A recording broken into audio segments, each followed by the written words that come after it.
उत्तराखंड में चमोली के तमक नाले का ये वीडियो आपने देखा ही होगा, जिसमें कुछ ही सेकंड में सब कुछ तबाह हो गया और कई टन वजन का पुल तक बह गया। लेकिन अब इससे भी बड़ी बात यह है कि इस बाढ़ के पीछे का रहस्य गहरा गया है, सस्पेंस बढ़ गया है, क्योंकि सरकार और जांच एजेंसियों की जांच में जो बातें सामने आई है उसने हैरान कर दिया है। सरकार का कहना है कि इतनी ज्यादा बारिश उस इलाके में उस दिन हुई ही नहीं थी और हल्की बारिश में इतना ज्यादा मलबा कैसे आ गया।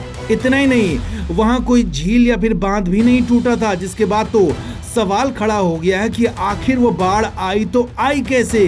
क्या कोई तीसरी शक्ति वहां पर थी, क्या कुछ मायावी वहां पर हुआ था, या फिर कुछ वैज्ञानिक कारण है? क्योंकि अब सरकार ने भी इसकी जांच के लिए एक या फिर दो नहीं बल्कि 7 एजेंसियों को जांच सौंपी है, ताकि पूरे रहस्य का फुल प्रूफ पता चल सके।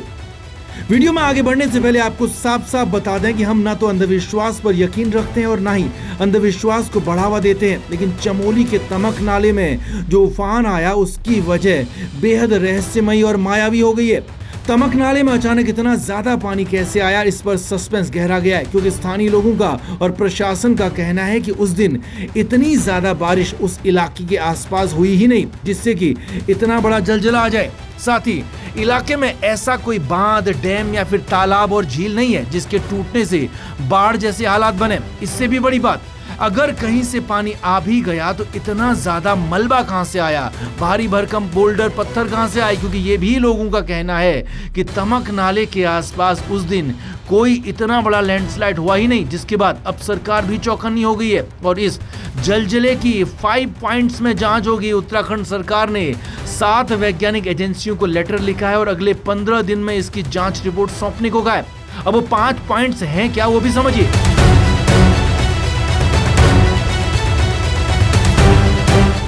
पहला पॉइंट, पता लगाया जाएगा कि पानी का प्रवाह सामान्य बारिश, अत्यधिक स्थानीय बारिश, बादल फटने, तेज सतही बहाव या किसी और कारण से बढ़ा कि नहीं।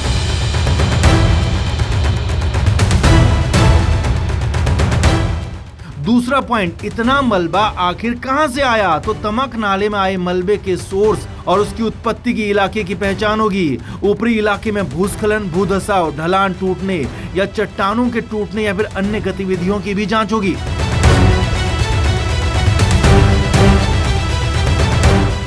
तीसरा पॉइंट, क्या ऊपरी इलाके में कोई छिपा हुआ पानी का सोर्स है जिसके बारे में अब तक किसी को नहीं पता है, क्योंकि यहाँ कई ऐसे इलाके अब भी रहस्यमयी हैं। तो यहाँ पर ग्लेशियर, स्नो एरिया, परमानेंट और बदलने वाले वाटर सोर्स के साथ ही अन्य प्राकृतिक सोर्सेज की भी जांच होगी।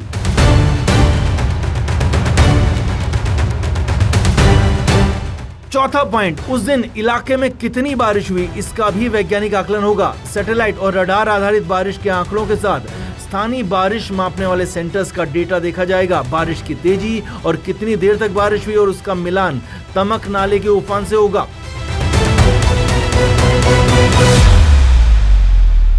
पांचवा और आखिरी पॉइंट, अब आगे कितना खतरा है इसकी भी जांच होगी, ताकि भविष्य के लिए सुरक्षा की जाए। तो इन 5 पॉइंट्स में जांच होगी, क्योंकि सरकार को भी इस बार तमक नाले का उफान पर आना रहस्यमयी और सस्पेंस वाला लग रहा है, लिहाजा वैज्ञानिक जांच की जा रही है। Bureau report, news page.